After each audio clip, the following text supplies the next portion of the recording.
Hello friends, please like and subscribe my channel easy learning. आज का जो topic करने जा रहे हैं वो है डेटा डिक्शनरी, जो कि स्ट्रक्चर टूल का सेकंड इम्पॉर्टेंट टूल है। सो डेटा डिक्शनरी नाम से ही पता लग रहा है, डेटा डिक्शनरी जहाँ पे वो लोकेशन, वो प्लेस, वो स्टोरेज लोकेशन जहाँ पे हम डेटा की इंफॉर्मेशन रखते हैं। जैसे कि आपने लास्ट वीडियो में पढ़ा डेटा फ्लो डायग्राम। सो डेटा फ्लो डायग्राम में जो हम फ्लोज डेटा फ्लोज बनाते हैं, प्रोसेसेस बनाते हैं, उन सभी की इंफॉर्मेशन जहाँ पे हम स्टोर करते हैं उसको कहते हैं डेटा डिक्शनरी। डेटा डिक्शनरी को हम डेटा अबाउट डेटा भी कहते हैं, जिसको हम दूसरा नाम कह सकते हैं मेटा डेटा। सो डेटा डिक्शनरी एक तरह के हमारा डेटाबेस ही हो गया, जिसमें हम हर चीज़ की इंफॉर्मेशन रखते हैं, हर डेटा एलिमेंट की इंफॉर्मेशन रखते हैं। फॉर एग्जांपल, एक छोटी सी एग्जांपल ले रही हूँ, डेटा डिक्शनरी कैसे काम करती है। जैसे कि मैंने एक टेबल बनाया, उसमें मैंने एक वेरिएबल लिया, टेबल के कॉलम्स के कुछ नाम रखे, जैसे नेम, एड्रेस।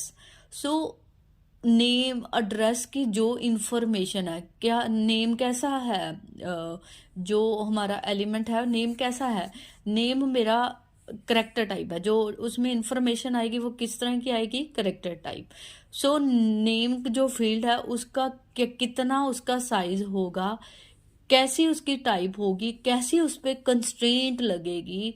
सो टेबल की जो जो एलिमेंट्स की जो जो इंफॉर्मेशन है, उसका size, type, data type, constraints, वो सारी इंफॉर्मेशन जहाँ पे स्टोर होती है उसको बोलते हैं डेटा डिक्शनरी। सो एक तरह से डेटा डिक्शनरी एक स्टोरेज प्लेस है, जिसको हम एज अ रेफरेंस क्या कर सकते हैं, यूज कर सकते हैं। ये तो डेफिनेशन हुई डेटा डिक्शनरी की।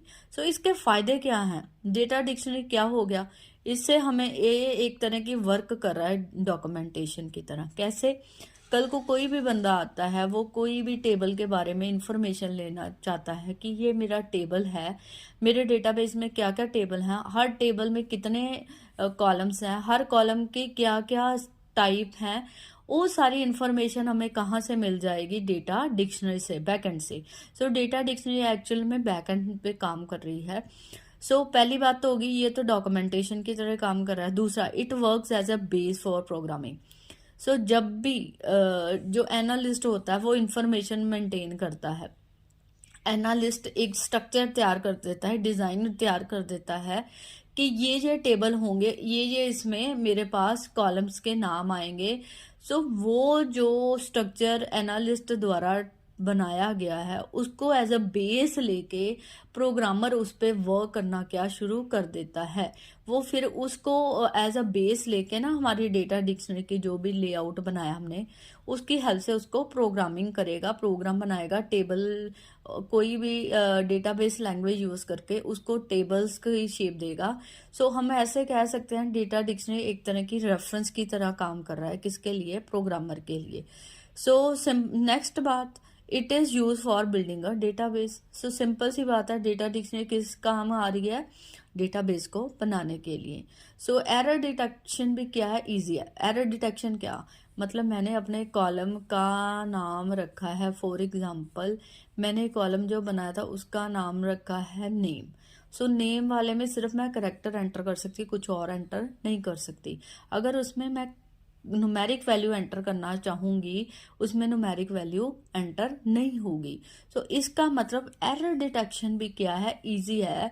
किसी भी कॉलम की जो भी डेटा टाइप मैंने एंटर कर दी, उसके अलावा मैं कोई और डेटा टाइप उसमें एंटर करने की कोशिश करूंगी, वो एंटर नहीं होगी। सो इससे हम क्या कर सकते हैं, एरर डिटेक्शन भी क्या है, इजी है। एरर डिटेक्शन और बड़ी तरह से इजी है। एक और एग्जांपल लूंगी, एरर डिटेक्शन। सपोज मैंने अपने जो नेम का साइज है उसमें सिर्फ 20 ही जो करेक्टर्स हैं आएंगे। अगर मैं उसमें 50 एंटर करने की कोशिश करूंगी, वो 50 एंटर नहीं होंगे।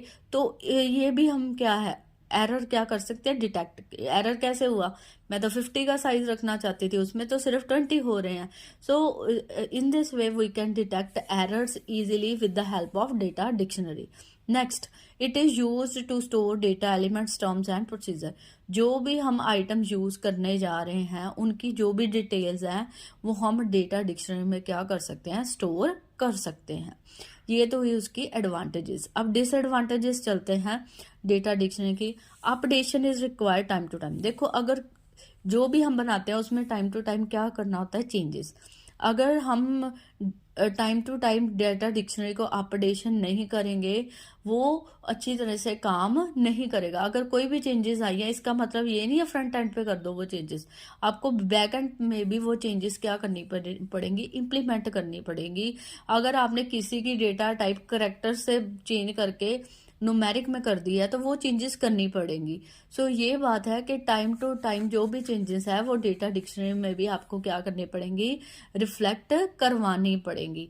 नेक्स्ट, जो डेटाबेस लार्ज होता है जहाँ पे बहुत सारे टेबल्स होते हैं हजारों में, सो उनका डेटा डिक्शनरी बनाना थोड़ा टाइम कंज्यूमिंग होता है, ज़्यादा एफर्ट चाहिए होते हैं, कॉम्प्लेक्स होता है। ठीक है। नेक्स्ट आता है, अगर कोई नॉन टेक्निकल पर्सन है जो प्रोग्रामर नहीं है, डेटाबेस की उसको समझ नहीं है, उसके लिए डेटा डिक्शनरी बनाना, उसको इम्प्लीमेंट करना क्या होता है, डिफिकल्ट होता है। सिर्फ ये वही बंदे कर सकते हैं जिनको इस कॉन्सेप्ट के बारे में क्या है, नॉलेज है, एक्सपीरियंस है, स्टडी की हुई है। So non technical person it's पे वर्क नहीं कर सकता। ये थी हमारा डेटा डिक्शनरी के एडवांटेजेस और डिसएडवांटेजेस। सो डेटा डिक्शनरी ये नहीं है कि सिंपली बन जाएगा। डेटा डिक्शनरी में 3 आइटम से बनी हुई है। सबसे पहली जो डेटा डिक्शनरी में आइटम आती है वो होता है उसका, या इसके पार्ट्स कह लो। सबसे आती है डेटा एलिमेंट्स। जो सबसे छोटा स्मॉलेस्ट यूनिट होता है उसको क्या कहते हैं, डेटा एलिमेंट्स। जिस चीज को, जिस डेटा फील्ड को मैं फर्दर डिवाइड नहीं कर सकती उसको कहते हैं डेटा एलिमेंट। एग्जाम्पल क्या लेते हैं हम, डेट में क्या होता है, मंथ, डे और ईयर। सो मंथ को मैं आगे फर्दर डिवाइड नहीं कर सकती। सो मंथ क्या हो गया, एक स्मॉलेस्ट यूनिट जिसको मैं फर्दर डिवाइड नहीं कर सकती, पार्ट्स में डिवाइड नहीं कर सकती, उसको कहते हैं डेटा एलिमेंट्स। डे है, जैसे डे को मैं फर्दर डिवाइड नहीं कर सकती, डे आगे डिवाइड नहीं होंगे। सो वो जो छोटी आइटम होती है उसको हम डेटा एलिमेंट करते हैं, जो कि फर्स्ट पार्ट है डेटा डिक्शनरी का। नेक्स्ट आ जाता है डेटा स्ट्रक्चर। डेटा स्ट्रक्चर क्या है, जो बहुत सारे स्मॉलेस्ट एलिमेंट से मिलके बना हुआ है। डेटा स्ट्रक्चर जो कॉम्बिनेशन ऑफ डेटा एलिमेंट्स से जो बना हुआ है, जो ग्रुप से डेटा एलिमेंट्स को इकट्ठे करके बना हुआ है, वो हमारा होता है डेटा स्ट्रक्चर। जैसे कि फोन नंबर में क्या आ जाता है, area code, city code, local code, plus तीन चार चीजों का कॉम्बिनेशन बना के हम क्या बना देते हैं, एक डेटा स्ट्रक्चर बना देते हैं। सो डेटा स्ट्रक्चर को हम फर्दर डिवाइड कर सकते हैं। सो इन शॉर्ट मैं कहूँ, कॉम्बिनेशन ऑफ डेटा एलिमेंट जिसको मैं फर्दर डिवाइड कर सकती हूँ वो है मेरा डेटा स्ट्रक्चर, जिसकी एग्जांपल क्या है, फोन नंबर। नेक्स्ट आ जाएगा इसका third part, data flow and data stores. जो डेटा इन फ्लो है, जो डेटा इन मोशन है, उसको हम बोलते हैं डेटा फ्लो। जो एक जगह से दूसरी जगह मूव कर रहा है उसको बोलते हैं डेटा फ्लो। सो ये तो होगी डेटा फ्लो की बात। उसके बाद डेटा स्टोर, जहां पे मेरा डेटा, वो लोकेशन जहां पे मेरा डेटा टेम्परेरी टाइम के लिए स्टोर होता है उसको बोलते हैं डेटा स्टोर। सो ये कुछ एलिमेंट्स या पार्ट्स हो गए या आइटम्स हो गए जिनसे मिलके मेरे क्या बनी हुई है, डेटा डिक्शनरी, जिसमें आ जाता है data elements, data structure and data flow. So I hope you like the video, you understand the video. Please like and subscribe my channel. मेरे सब्सक्राइबर नहीं बढ़ रहे, मेरा वॉच टाइम नहीं बढ़ रहा। Please subscribe my channel. I hope you help me in this way. So thank you very much.